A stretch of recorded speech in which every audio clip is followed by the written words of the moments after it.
Good morning, good morning, good morning mga kahoots. Today maraming no. Anyway, today ang sobrang nakita nyo naman, sobrang ganda ng langit ngayon. Although may tendency na umulan because medyo madilim yung kalangitan dito sa side na to ng yung part ng Quezon City, medyo medyo madilim. But anyway, good thing naman because yung Saturday and Sunday ay uminit naman, no? Uminit naman lalo na yung Sunday na sobrang init. Kaya yung medyo mga sinampay ay sobrang ma-appreciate natin yung bango. Even yung mga unan-unan, nakapag bilad. So nagbilad tayo ng unan at medyo masarap tulugan yung ganun, di ba? Yung amoy araw, yung unan natin ay amoy araw. Masarap tulugan pagka ganun, di ba? So, o nga pala, yung Saturday hindi masyadong okay lang yung Saturday, no? Kasi yung Saturday medyo uminit naman siya. It so happen lang medyo hindi ganoon ka-init, no? Yung alam nyo yun, yung alanganin yung init, mga 60% of the day ay medyo madilim, di ba? Madilim yung mga 60% ng araw nung bang problema nito. Tangina. Pasensya na. Sorry. Ang tagal kasi nitong MUX bago naka-start, sobrang tagal. But anyway, yun, mga 60% of the day nung Saturday ay hindi maganda, di ba? Sobrang majority ay hindi naman mainit, no? Majority ay makulimlim. Ika nga, di ba? Makulimlim nung Saturday. But nung Sunday bumawi naman, no? Bumawi naman ng sobrang init. Ay, ano bang nangyari? Traffic na naman dito sa So bumawi naman. That's why nung Sunday medyo tayo, no? Nakabilad tayo ng maayos. At nainitan yung mga damit, no? Medyo late na nga nung medyo dumilim, no? Parang mga alas 6 na or siguro mga 5 o'clock in the morning, saka natin naramdaman parang medyo uulan-ulan, pero hindi naman tumuloy. Tapos yun, again happy birthday dun sa utol ko. Birthday niya nung September 7.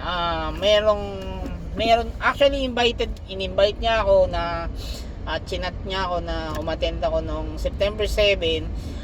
Naghanda sila dun sa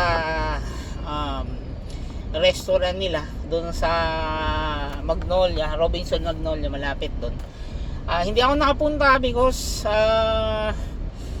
may ginawa tayo na importante. Tapos nung Saturday naman, Sunday, ayun din, naghanda din sila sa kanila namang bahay doon sa Muson, part yun ng San Jose, Bulacan, yung Muson. Hindi rin tayo nakapunta because nag-chat naman ako doon sa mga anak ko. Ang sumagot lang doon na sasama yung anak kong babae, nagtatanong ko anong oras. Tamad na tamad kasi ako mag-drive pagka weekend, no. Normally kasi itong kotse, hindi ko talaga to kahit lumalabas ako, pumupunta ako ng mga mall, hindi ko binibitbit itong kotse na to, no. Hindi ko binibitbit itong kotse na to. Iniiwan ko ito doon. So, pagka gano'n, hinahantay ko kasi yung anak kong lalaki na siya yung oo, dahil siya yung pinag-drive ko pagka Saturday or Sunday, no? Or holiday, siya yung pinag-drive ko doon kasi nga tinatamad tayo. Kaso hindi sumagot. Tapos nung gumising ay medyo parang magwa 1 o'clock na yata or 1 o'clock na nung gumising, no? So ngayon, since ganun nga yung gising, eh hindi na tayo makakaano nun, hindi na tayo makakaalis pagka ganong oras na, no? Super late na yung ganong oras, no? Super late na. So in short, hindi tayo natuloy doon sa birthday party ng hindi tayo natuloy doon sa birthday party ng kapatid ko. Nagstay na lang tayo at namahinga tayo, ano. Actually, kung ako tatanungin nyo, kulang kasi yung Saturday and Sunday sa akin para makapahinga, no. Kulang na kulang. So that's why namahinga tayo that day.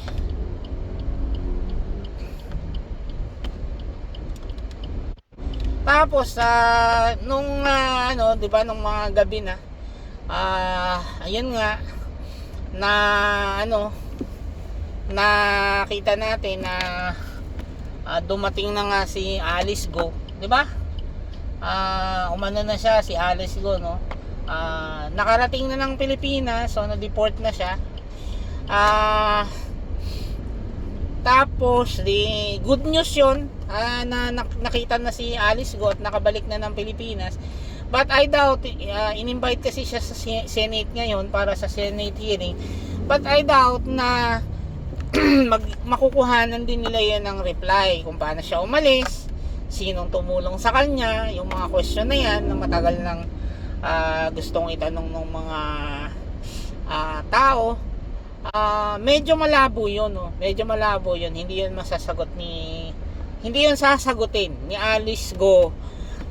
Kasi yun mataas yun na opisyal ng bansa. Hindi naman pwedeng makaalis yan nang walang tumulong dyan na hindi mataas na opisyal. Million kasi ang binayad niyan, 'di ba? So malabo yun. Sabihin lang nun ay invoke my right to self ano ba yun? Basta ganun. Hindi ko na ma-recall. Basta yun, isa yun kasi sa right ng isang tao, because alam niyo yung Miranda rights, diba? Pag hinuhuli tayo, sinasabihan tayo na you have the right to remain silent, anything you say can be used or may be used against you in the court of law, mga ganon, diba? Parang hindi ka pwedeng magbigay ng statement na ikakapahamak mo later on or magagamit sa iyo ng korte at makukode ka na sinasabi mo na ganito yung nangyari, tapos later on babaliktarin mo, di ba? So yun yung part yun ng Bill of Right. Kung familiar kayo sa Bill of Right, isa yun sa right natin, kahit pa sabihin na kriminal tayo ay but anyway, bago ka maging kriminal, kailangan sabihin ng judge na kriminal ka, no? I-convict ka, 'di ba? I-confirm nila na totoong may ganun, 'di ba? So ganun yung process ng batas, 'di ba? So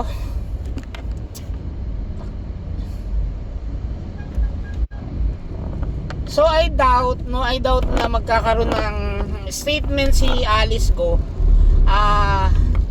At I doubt din na mapipilit siya ng Senate na sabihin kung sino ang ang nagpatakas sa kanya, tumulong sa kanya. Although ang ko nga doon since meron pa ngang issue doon, 'di ba? May issue pa doon na keso sinampahan siya ng mababaw na ang pangalan nito, mababaw na kaso, no? May issue pa ring lumabas na sinampahan si Alice Go ng mababaw na kaso ng PNP, just to take the custody of Alice Go, di ba? May ganong issue kasi alam naman natin na kadalasan, di ba? Kadalasan pagka yung lalo na to si Alice Go, no? Kasi milyonaryo to, baka bilyonaryo pa. Alam naman natin na yung mga authorities natin dito sa bansang Pilipinas ay nababayaran yan pagka kilalang tao yung nakakulong, di ba? Nababayaran yan, nabibigyan ng special treatment,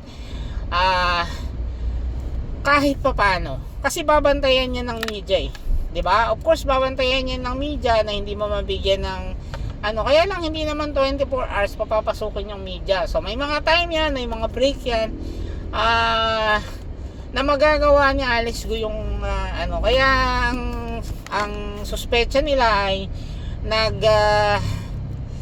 nagkaso yung PNP ng very small case para lang makuha nila yung custody, 'di ba? Para makuha nila yung custody ng ni Alice Go. Kasi I don't know, but I feel na na after sila baka may offer yung isa. 'Di ba? Baka may offer yung isa, nabibigyan sila ng pera at pagkakakitaan naman si Alice Go. So possibility 'yon. Kaya nga may problema yung 'di ba? Parang hindi ko alam kung sinong politician yung nagsabi ng tungkol diyan. So malabo 'yon, hindi 'yun magsasalita. Sasabihin na lang ang common ay yun nga yung Bill of Rights ng tao plus isa pa sa sinasabi kadalasan ay meron na po akong kaso at bawal na po akong magsalita, 'di ba? Kadalasan yun ang sasabihin at wala namang magagawa yung Senate, no? Wala nang magagawa yung Senate pagka yun yung sinabi nun, 'di ba? Ang isang ko lang diyan, ang isang tinitingnan ko lang diyan ay what if hindi naniwala yung Senado, no? What if hindi naniwala yung Senado na totoo yung sinasabi niya, 'di ba? Paano kung hindi maniwala yung Senado na totoo yung sinasabi ni Alice Go pag tinatanong siya? At paano, ito pa yung malaking tanong, at paano kung i-contempt siya? 'Di ba? Paano kung i-contempt siya ng Senado? Halimbawa, i-contempt siya ng Senado. Ano kayang mangyayari sa tingin nyo? 'Di ba? Kasi pag kinontempt siya, ikukulong siya ng Senado. So ngayon, since nakakulong siya sa Tarlac, sino kaya masusunod sa kanila? Kasi yun yung tinatawag na pagka ganun, yun yung tinatawag na magkakaroon ng ang tawag doon, political nakalimutan ko na ang tawag doon kung doon sa yung kumbaga hindi susunod kasi yung Senado yung Senado composed of Senate, I mean yung mga mambabatas natin composed of the lower and the upper house ay kasing kasing equal branch yun, katulad ng judiciary, no? Katulad ng judiciary. So ngayon, since equal sila ng rights, equal sila ng power, equal sila ng authority, ang question doon ay ano kayang mangyayari doon, 'di ba? Ano kayang mangyayari doon kung isyuhan ng Senate ng contempt si Alice Go? Makukulong kaya nila si Alice Go? 'Di ba? Makukulong kaya nila? Sino kaya ang mangingibabaw? Ang Senate ba o ang Senate ba o ang Supreme Court, ang judiciary, sila ba yung masusunod? 'Di ba yun yung mga question na inaano ko kahapon. Pinag-iisipan ko kung ano kayang gagawin ng Senate kung halimbawa ayaw magsabi ng totoo at feeling nila ay kakontempt yung sinasabi ni Alice Go. Mag-i-issue kaya sila ng contempt na i-charge kaya nila si Alice Go ng contempt? At paano ngayon mag-react ang judiciary pag halimbawa ipinakulong nila? Although maaaring hindi nila gawin 'yon, no? Although maaaring hindi nila gawin 'yon Because alam nyo yun, magkakaroon ng problema yung magkakaroon ng problema sa political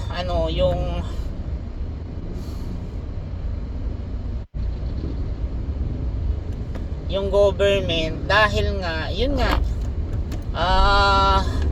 maglalaban yung dalawang equal branch, no? So anyway, ini-expect naman natin walang masyadong mangyayari dyan sa ano na yan. Ang hindi lang natin nagustuhan doon, isa pa, yung mga palusot ng mga government officials na nagpa picture doon na hindi daw niya alam na gumaganong-ganon si Alice Go. Di ba? Hindi daw niya alam na gumaganong-ganon si Alice Go habang pinipicturean. So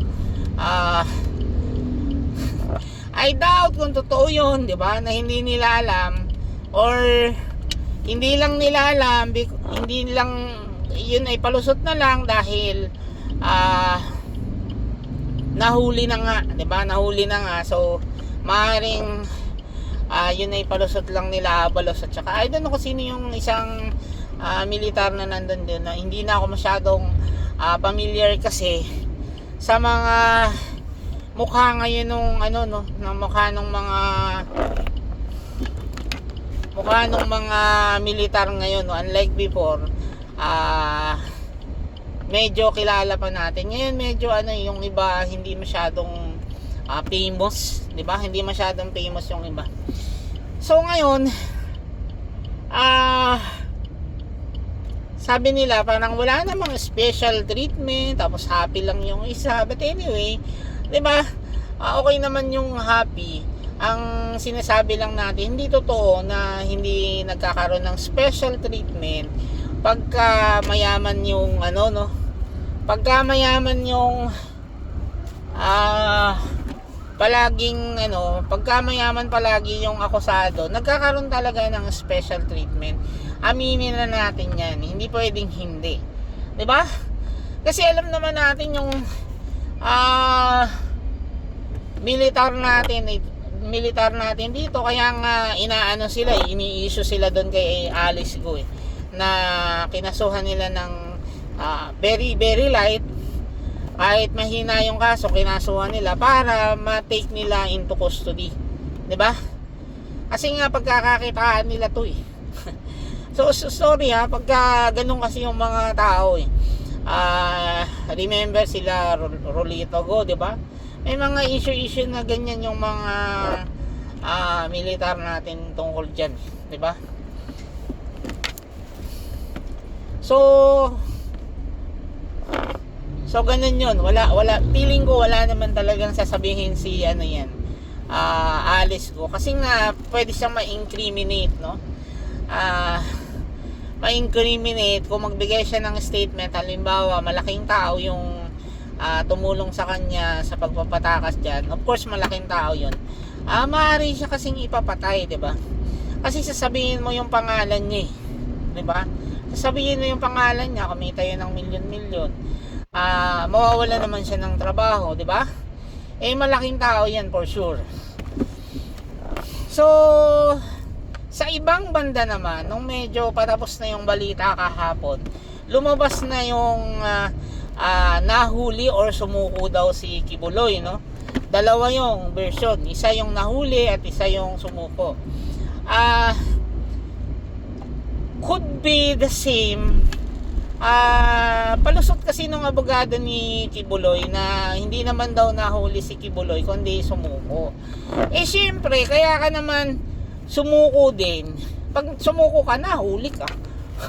'Di ba?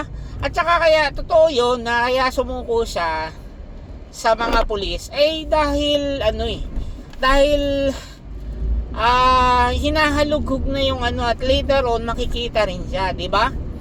So yung pagsuko na 'yon, kung mahuhuli ka na, ay isang malaking paraan para sabihin mo na tingnan mo nga, sumuko ako para mabigyan ako ng alam nyo yun, yung pagka sumusuko kasi yung isang tao, imbis na makulong ka ng 10 taon, baka 8 taon na lang, 'di ba? baka 8 taon na lang. Ganun kasi yung batas. Pagka medyo kumakampi ka sa batas or sumusunod ka na sa batas, ipapakita mo lang na ganyan, maaaring mabawasan kasi yung kaso mo, di ba? So but anyway, tama rin yung mga pulis doon na kaya yan sumuko ay dahil wala din namang hinto yung mga pulis sa paghahanap. And totoo din, di ba, nakita rin nagtalo si nagtalo rin si Noli Di Castro, di ba? Nagtalo si Noli Di Castro at yung attorney ni Kibuloy dun sa issue ng hindi pagsuko ni Kibuloy, no? At sinasabi nagtatalo talaga, sinisigawan silang dalawa, no? Sinasabi, hindi, mali ka. Sabi ni Noli, no, tama ako. Dapat talaga sa isang kriminal, lalo na sa isang pastor na nangangaral ka, tapos sinasabi mo pang ikaw ang Diyos, ikaw ang anak ng Diyos, etc., etc., na hindi naman totoo. Diba? Hindi naman totoo. Kabubuhan yung kung anak siya ng Diyos, di gunawin niya yung mundo. O, yun lang naman ang challenge natin dyan. Diba? Kabubuhan yun. Diba? Kabubuhan yun. Kung talagang anak siya ng Diyos, di dapat naglaho na siya at napunta na siya ng Afrika. Diba? So, ngayon natin napatunayan na mga pinaglululoko lang niya yung mga believer niya, yung kasing, yun ang sinasabi ko, yung kasing salita ng Diyos ay maganda naman yan, di ba? Maganda yan. At kung naniniwala lang tayo dun sa salita ng Diyos, hindi dun sa nagsasalita. Kasi yung adalasan kasi ng mga tao, dun naniniwala sa nagsasalita, hindi nahihiwalay yung salita doon sa nagsasalita, 'di ba? Katulad ng mga praile, 'di ba? Yung mga praile before ginamit niya yung religion para alamin kung sino ang mga tarantado doon sa mga Pilipino, 'di ba? Kung sino ang mga anong tawag nila doon? Yung mga tumutuligsa sa gobyerno, di ba? Kung sino tumutuligsa sa gobyerno, inaalam nila doon sa, di ba, pag humingi ka, ang tawag doon, nagko-confession ka, di ba? Pag may confession, malalaman mo kung sino, kung anong organisasyon, may meeting, may ganyan. Of course, sasabihin mo, kasi nga, nasa Bible yon, di ba, yung confession. Ngayon, kung titingnan mo doon, parang walang hiya yung mga mga praile, di ba? Hindi na ako hindi na ako sisimba dahil walang hiya yung mga praile. But again, yung mga tao kasi naman talaga ay may kanya-kanya kasi na kasiraan ng ulo, di ba? Totoo naman yon, may mga siraang ulo katulad ng mga praile na yon. Dahil ba, ang question dun is, dahil ba yung mga praile ay tarantado ay naiba na yung salita ng Diyos? Hindi, di ba? Hindi naiba yung salita ng Diyos,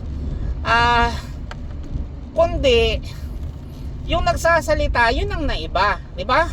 Supposed to be ang nagsasalita tungkol sa Diyos ay dapat kapani-paniwala, 'di ba? Dapat trustworthy, totoo yung sincere sa sinasabi niya. Ay nagkataon hindi sincere yung mga praile, 'di ba? Since hindi sincere yung mga praile, hindi nababago yung salita ng Diyos, andun pa rin yung salita ng Diyos. So yung mga tao kasi, 'di ba? Yung mga tao, yung mga followers, masyadong parang andyan yung, halimbawa, for example, sa Catholic, andyan yung Santo Papa, di ba? Andyan yung Santo Papa. So, parang feeling ko, parang pinapanginoon nila yung kung paano santuhin yung Santo Papa. Parang pinapanginoon nila, di ba? Which is mali, di ba? Mali. Kung banal yan, pwede mo naman igalang. Pero para Diyosin na siya, 'di ba? Para Diyosin na siya, hindi naman tama 'yun, 'di ba? Ako kasi talagang nakaka-focus lang ako doon sa sinasabi, hindi doon sa nagsasalita, always. So ibig sabihin, kung tarantado yung nagsasalita, walang effect sa akin yun. Naiintindihan ko, as long as wala siyang binago doon sa sinabi niya. Halimbawa, sinabi ng Bible na mahalin mo ang iyong mga magulang. Kahit pa kriminal lang magsabi nun na mahalin mo ang syempre maniniwala, di ba? Kasi unang-una, totoo yun. Di ba? Totoo yun. So yung mga tao lang kasi, yun lalo na yung follower, yung kasing faith ng kabubuhan. Alam nyo yun, yung faith ng kabubuhan. Ang tawag ko kasi dun faith ng kabubuhan. Yung dahil dun sa paniniwala mo, parang hindi na nagkakasala yung kausap mo at willing kang mamatay para sa kanya na siya naman hindi willing mamatay sa'yo. Diba? Tingnan mo kung mababasa mo lang ang puso niya at ang utak niya, hindi naman yan willing mamatay sa'yo, pero ikaw willing ka mamatay sa kanya. Kaya yung sabi nung napanood kong isang babae na matanda, sabi niya dun sa naghahalughog ng mga pulis, mga demonyo daw yung mga pulis, diba? Sabi niya mga demonyo yung mga pulis. Tinanong mo ba yung boss mo? Tinanong mo ba si Kubuloy kung hindi siya demonyo? Diba? Inassess mo ba siya? Sasabihin mo, ay bintang-bintang lang yun. O kung bintang-bintang, di sumuko ka. Diba? Kung bintang ko, naniniwala kayong diba ang sabi ng the truth will set you free, diba? Sabi yun. Ngayon, sinong naniniwala doon sa salita na yun? Ang maunang maniwala dapat doon ay si Kibuloy, diba? Kung totoo na yung truth will set you free, edi lumabas siya. Diba may kaso siya may kaso siya at huwag niyang hayaan yung mga followers niya ang mapahamak dahil dun sa katarantaduhan na pagtatago-tago na ganyan, di ba? Dapat hindi ka nagtatago. Lahat kasi nung mga kumakasabi-sabi na ito yung kaligtasan, mga ganyan, sinabi ng Diyos na ililigtas ka, wag kang mangamba, wag kang matakot. Tapos ikaw yung nagsasabi niyan, tapos ikaw yung nangangamba, ikaw yung natatakot, ikaw yung tagaw ng tago, di ba? Tapos yun namang mga follower, akala mo naman, Diyos ko, para bang kilala nila yung nila. Kasi yung mga tao, hindi porke nakasama natin, nakikita natin sila, ay na sila, iyaan na talaga sila, di ba? Yan na sila, ganyan na sila kabait sa pagkakakilala. Hindi naman ganun Hindi naman ganun. Most of the time, syempre, yung tao, yung mga pangit niya na bagay sa kanya, hindi naman niya yan hindi naman niya yan pinapaalam sa iba, di ba? Para maganda yung image niya. In fact nga, kung mapapansin nyo, ang Pilipino talagang ganun. Sa bahay na lang, mapapansin nyo pagka may dumating na bisita, di ba? Ano ba yung ginagamit nating mga plato? Ang papangit, di ba? Basag-basag. Yung kutsara, may itim na, may kalawang-kalawang. Pero pag dumating na yung mga bisita, lahat ng bago lumalabas, di ba? Bakit? Una gusto natin na ipakita kung paano natin pinapahalagahan yung mga bisita. Pangalawa, gusto natin itago yung mga hindi maganda sa atin, di ba? Minsan nga nauuna pa yung ayaw natin na mapulaan doon sa mga hindi magaganda sa atin, di ba? Most of the time yun talagang gusto nating mangyari, yung hindi tayo mapulaan. Kaya magaganda yung mga lahat, di ba? Kutsara, kumot, higaan, lahat bago, mababango, bagong laba, bagong plancha, di ba?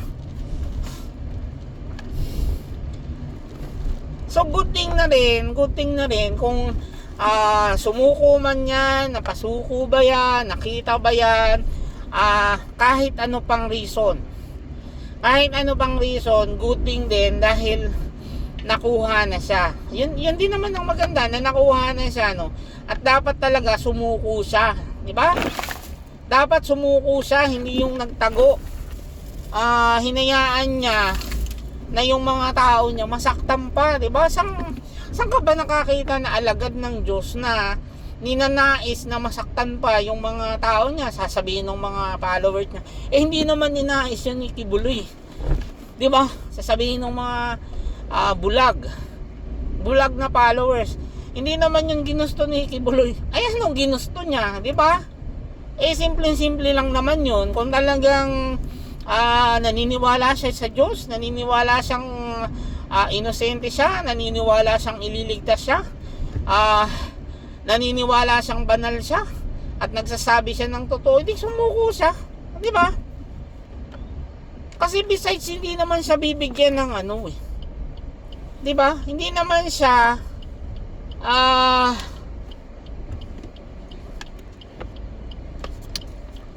hindi naman siya makakaranas katulad ng ibang kriminal, di ba? Hindi naman siya makakaranas ng katulad ng ibang kriminal na kukulungin siya sa CR na maraming mabahong mga preso pang iba, di ba? Nasiksikan, na ang kulungan ay hindi maintindihan sa amoy, di ba? Na yung mga tao doon ay bagamundo at willing kang patayin anytime. Hindi naman siya makukulong doon Sa laki-laking tao niya, of course, meron na naman yung special treatment na gagawin yung gobyerno. Ang gobyerno kasi natin palaging ganun. Si special treatment, basta makakabayad ka, may special treatment ka dyan. Di ba? So, iba na naman yung kukulungan nun. At sasabihin nun, maximum detention. Di ba? Ang maximum detention with aircon at saka with kama. Di ba? Normally, ganun naman pagka malalaking pag malalaking tao, at respeto rin sa position nila. Di ba? Normally, respeto rin sa posisyon nila. Naintindihan naman natin yun. Although, pag ikaw kasi ay kriminal, tapos ikaw ay nakasuhan ng ganyan, normally, mabubwisit ka na mabubwisit ka na yung ibang kriminal ay nabibigyan ng magandang arrangement, samantalang ikaw hindi, di ba? Kasi kung ikaw ay kriminal, tapos pangkaraniwang kang tao, bugbog pa nga muna ang aabutin mo bago ka nila ikulong, di ba? Binubugbog muna nila bago ka ikulong. Tapos pag nakulong ka, ang dumi-dumi sa kulungan, ang dumi-dumi, ang baho-baho, di ba? Di ba ganun naman talaga? Ang dumi-dumi, ang baho-baho nung magiging kulungan mo.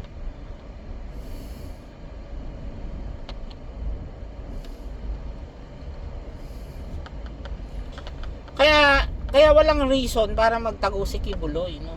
Ngayon, nung masusukol na siya, of course yan, masusukol na yan. Maniwala kayo sa hindi. Masusukol na yan, kaya yan sumuko. Ito kasing si Topacio, mga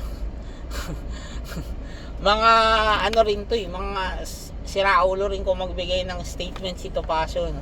Paiepal daw. Pero may katotohanan din na paiepal, di ba? Kasi unang-una, eto si Benhur Abalos daw ay nasa Dubai.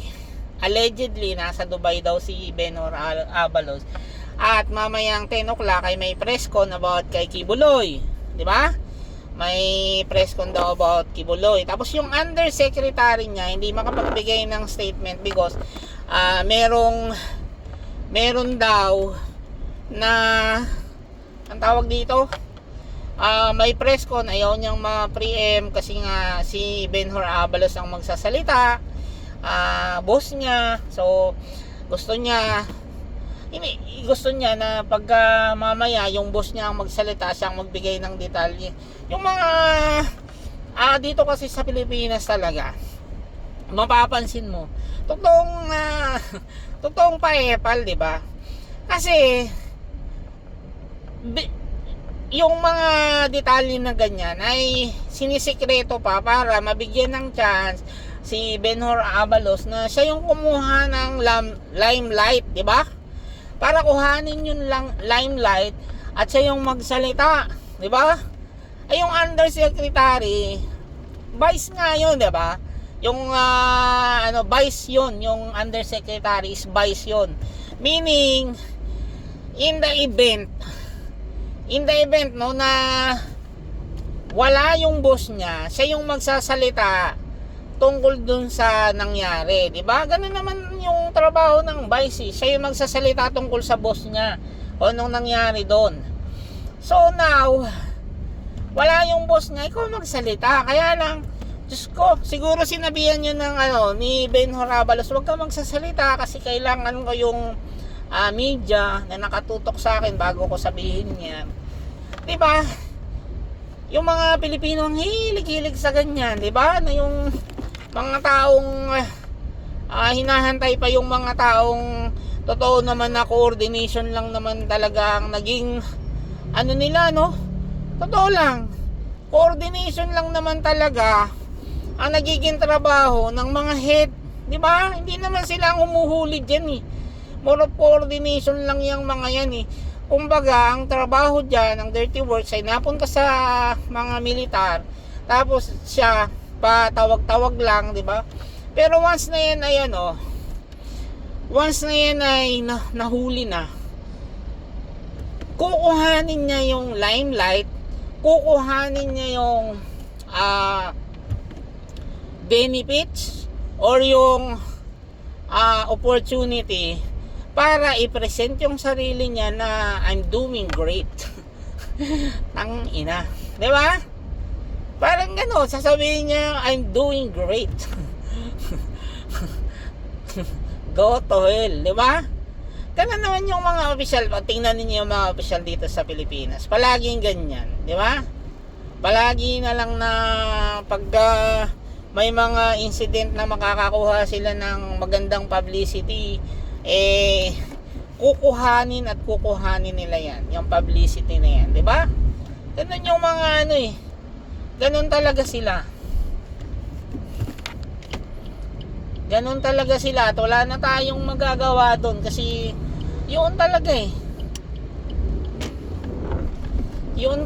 wala tayong magagawa, yun na talaga. Kaya lang kanina si Attorney Lord Villanueva ba yun?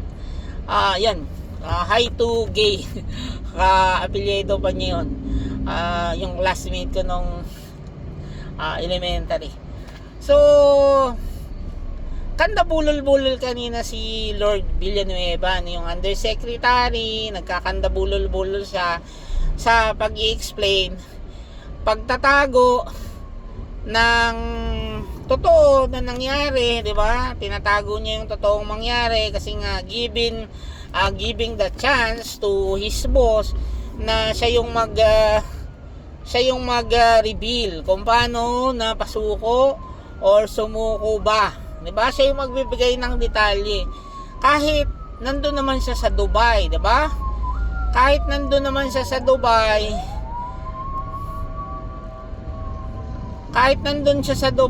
at I don't know kung anong ginagawa niya doon. Siya yung maglalabas ng details, no? Yun yung nakakabuisit dito sa Pilipinas. Yun ang nakakabuisit dito sa Pilipinas, no? But I believe na talagang nagsabi siguro na susuko siya, no? Hindi siya nahuli sa ilalim ng lupa, probably hindi rin doon sa compound, di ba? Parang hindi rin sa compound, possible din yun. May nagsabi lang no na nasa labas na daw ng bansa, buti na lang wala, di ba?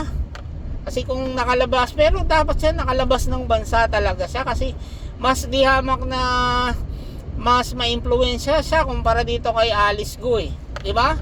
Kung si Alice Go nga nakalabas or mas maraming pera si Alice Go kumpara sa kanya. Di ba? Hindi natin alam kung ano ang totoo dyan. But anyway, good thing na rin dahil mapapahingan na rin. Ang pinakamaganda kasi doon, mapapahingan na yung mga followers niya, di ba? Yun naman talaga yung sinasabi ko noon pa, na sumuko na siya, hindi para sa kanya, hindi para sa Diyos, kundi para doon sa mga tao niya na nagpapakahirap pigilan, di ba? Nagpapakahirap pigilan yung mga militar sa paghahanap doon sa boss nila na hindi naman nila alam kung totoong alagad yun ng Diyos, anak ng Diyos or whatsoever. Hindi naman talaga nila, unless mapasok mo yung utak niyan tsaka yung puso niyan, at nababasa mo yan, maniniwala na ako na si Kibuloy ay banal kung masisilip ko lang yung utak at puso niyan. But the mere fact na hindi natin nasisilip yung isip at puso niya ni Kibuloy, naniniwala pa rin ako na may possibility na totoo yung sinasabi ng nakita ko kasi yung babae, no? Nakita ko yung babae na yung kesyo pinapano pa daw siya ng ano ba yun? Ano yung shampoo yun? Yung kulay purple na Palmolive. Kasi paborito daw ni Kibuloy yung amoy nun, 'di ba? So narinig ko rin siya magsalita, pwede kasing hindi totoo, pwedeng totoo, pero ako kasi medyo nakakabasa ako ng ugali ng tao at feeling ko lang totoo yung sinasabi na naabuso siya nung kabataan pa niya ni Kibuloy, kaya siya umalis doon. So sa nagsasabing hindi ay di right ninyo yan, but at the end of the day simple lang naman yan, 'di ba? At the end of the day simple lang naman yan. Sumuko siya at patunayan niya na hindi totoo yung mga binibintang sa kanya. Ganun lang, 'di ba? Once na sumuko siya at sinabi ng judge na not guilty, di okay, 'di ba? At least napatunayan niya yung sarili niya, 'di ba?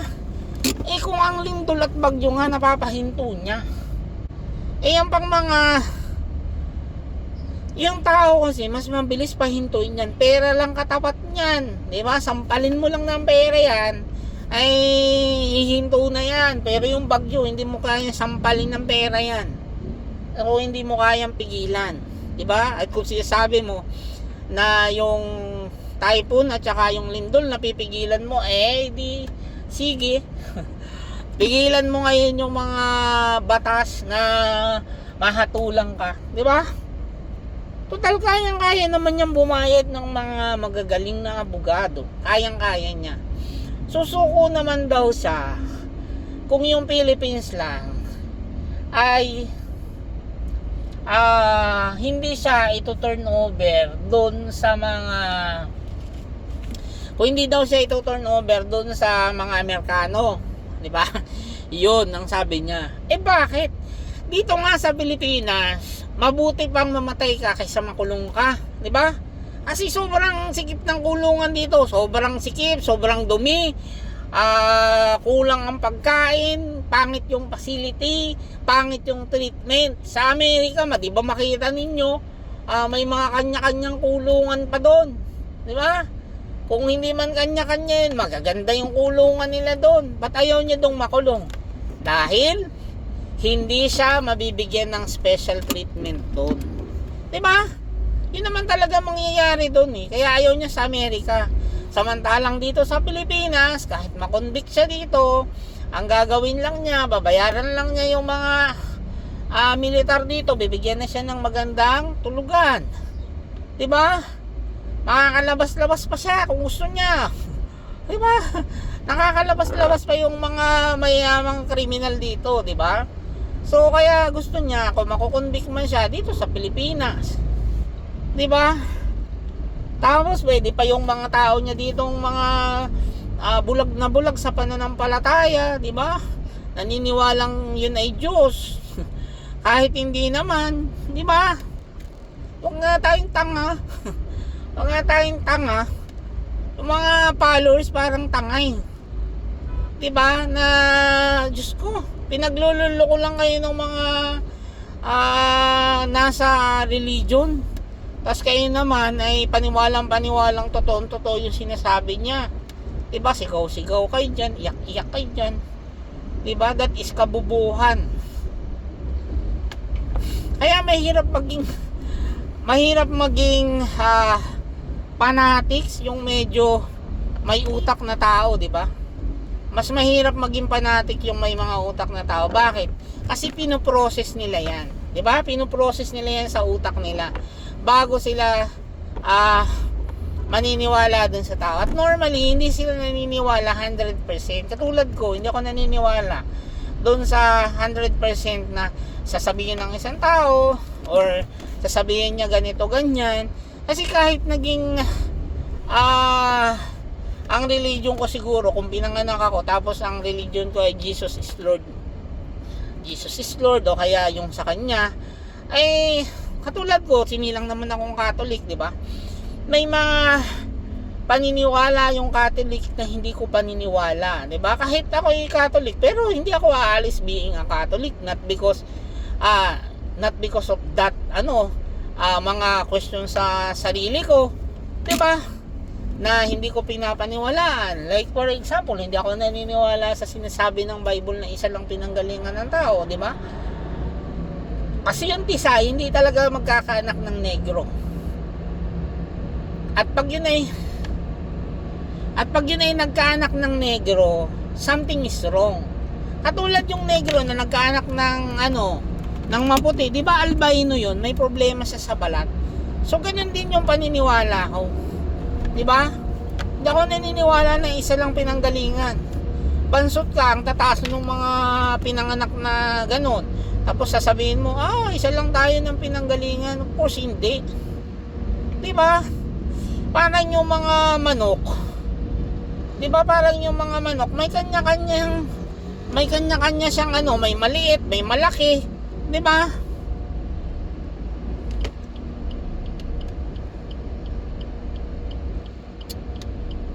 Bang nangyari dun? May maliit, may malaking manok, di ba? Hindi yun ni isang pinanggalingan, hindi yun native lang. Ayan, nagbanggaan pa sila. So hindi tayo naniniwala doon. Isa yun sa mga hindi natin pinapaniwalaan talaga na sinasabi ng batas. Isa yun sa hindi natin pinapaniwalaan, yung mga ganun. So may mga paniniwala kasi yung Catholic na hindi ko pinapaniwalaan, like yung mga saint, hindi ko yun pinapaniwalaan, pero Catholic ako kasi nga pinag-iisipan ko siya. Hindi ka kasi, I don't know kung matatawag na holy kung kukunti ang kasalanan mo. Probably yes. Kung mas konti yung kasalanan mo, baka pwede kang tawaging holy, pero hindi ka naman pwedeng tawagin na saint. Tapos yung iba kasi sana okay lang yon kung katulad lang siya ng hero, di ba? Yung hero at saka yung saint, I think parehas lang sila. Ang difference lang nila ay sa community yung ginawa ng isa, samantalang yung sa saint ay about the religion, about sacrifices, about helping yung community na maniwala sa Diyos, mga ganun, di ba? So yun yung difference nilang dalawa at dapat doon lang natatapos yun. Hindi yung kailangan nating sambahin yung mga saint, kailangan magdasal tayo sa kanila. Hindi talaga ako nagdadasal doon. Doon nga sa Diyos hindi ako masyadong naniniwala sa dasal-dasal, no? Kasi kung mangyayari yun, walang dasal na makakapagpaligtas sa'yo. Totoo lang. Never in my life na nagdasal ako at nangyari.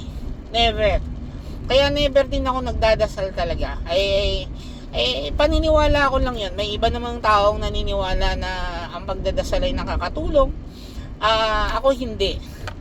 Kasi sinasabi nga God willing, di ba? God willing. So, kung hindi niya willing yon, or hindi niya yon tinakda para sa iyo, hindi naman yun mangyayari. So, what's the point of praying? Di ba? Kung magpe-pray ka, wag ka nang maghingi ng mga gumaling si ganito, gumaling si ganyan, gumaling yung sakit ko. Wag ka nang humingi ng ganun. Kasi hindi ka papakinggan. Ang gawin mo na lang, magpasalamat ka kung ano yung mga na-receive mo. Yun ang gawin mo. 'Di ba? Huwag yung mag-expect ka pa na may mangyayaring himala. Huwag ka nang magganon. Otherwise, mapuprostrate ka lang. Mapuprostrate ka lang. 'Di ba? Karamihan kasi ng tao, tuwi na lang nagdadasal, humihingi ng kung ano-ano, 'di ba? Kasi hindi naman sa'yo ibibigay din. So, hindi ako talaga humihingi ng kung ano-ano, hindi na. Ano na ako, thank you na lang. Thank you dun sa mga nangyayari sa buhay ko. Pinapasalamatan ko na lang yung kung ano man yun, 'di ba? Kaysa sa hingi-hingi ka pa kasi hindi rin naman mabibigay, 'di ba? So ganun. Kaya lang mamaya hopefully makapagbigay na talaga si Abalos kung ano talaga ang totoong nangyari, kung sumuko ba yan. But I feel na sumuko talaga siya because of the pressure. Tama yung isa at tama rin yung isang panic, no? Para kasing gustong palabasin ni ng mga abogado ni Kibuloy na hindi nyo naman nahuli yung boss namin, parang ganun. Diba? Ang sinasabi naman, okay, hindi naman namin, kung hindi namin nahuli, at least lumabas naman siya because of the pressure na inahalugog yung paligid nung simbahan niya. Diba?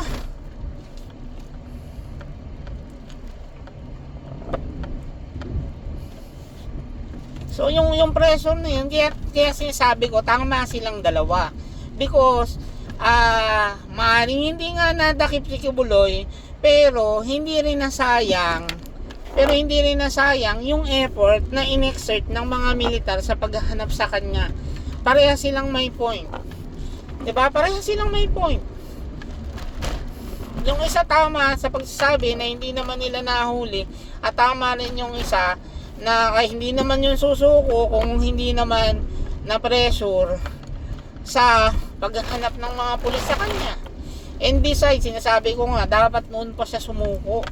Yung kung totoo na meron kang pagmamahal doon sa mga alagad mo, abay sumuko ka, 'di ba? Kaysa sa sila ilagay mo sa alanganin, 'di ba? Kaysa sa sila ilagay mo sa alanganin, abay sumuko ka na. 'Di ba? Kawawa naman yung mga taong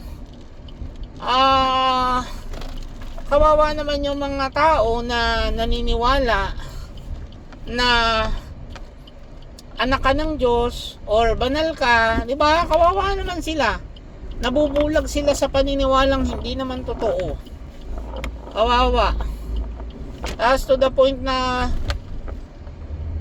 na gusto nilang mamatay para sa iyo. 'Di ba? Ang pangit nun. Kung talaga kay anak ng Diyos, hindi mo gugustuhin na may mamatay dahil sa katarantaduhan mo, 'di ba? Kaya kung sumuko man yan, pinasuko, nahuli or whatever, hindi nang importante. Ang importante ay nahuli na siya. At matatahimik na yung mga followers niya. Kasi hindi naman siya talaga ang pinaka-affected dito eh. Ang pinaka-affected dito sa labanan na to ay yung mga followers talaga, 'di ba? Sila yung affected diyan. Ang hirap ng buhay nila dahil sa iyo.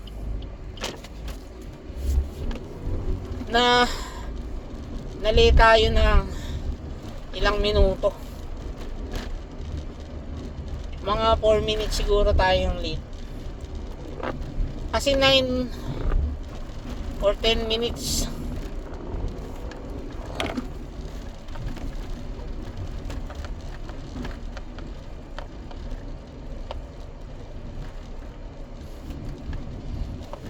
Ay nako.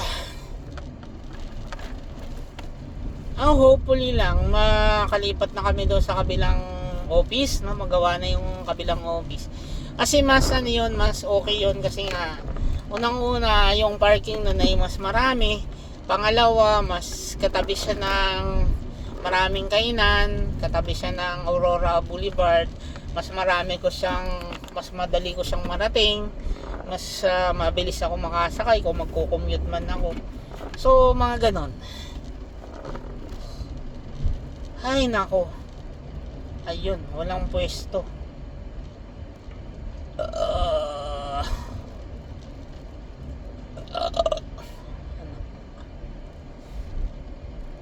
Ay.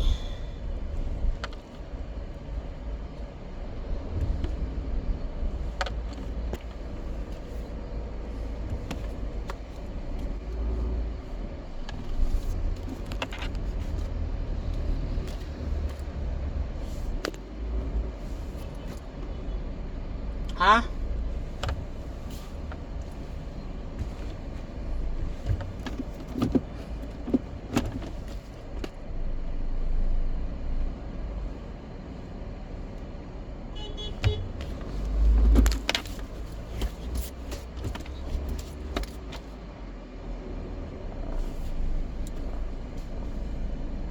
Naku.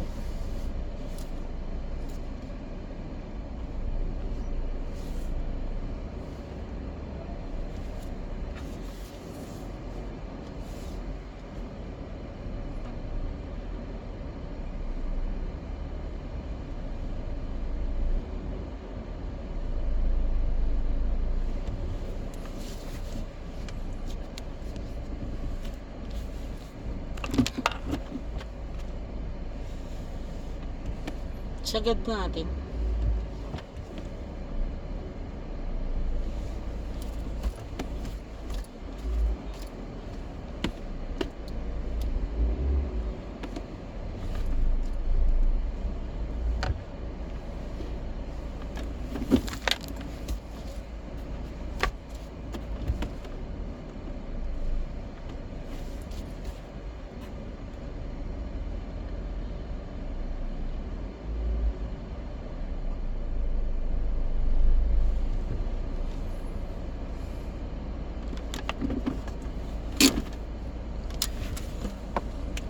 Smile so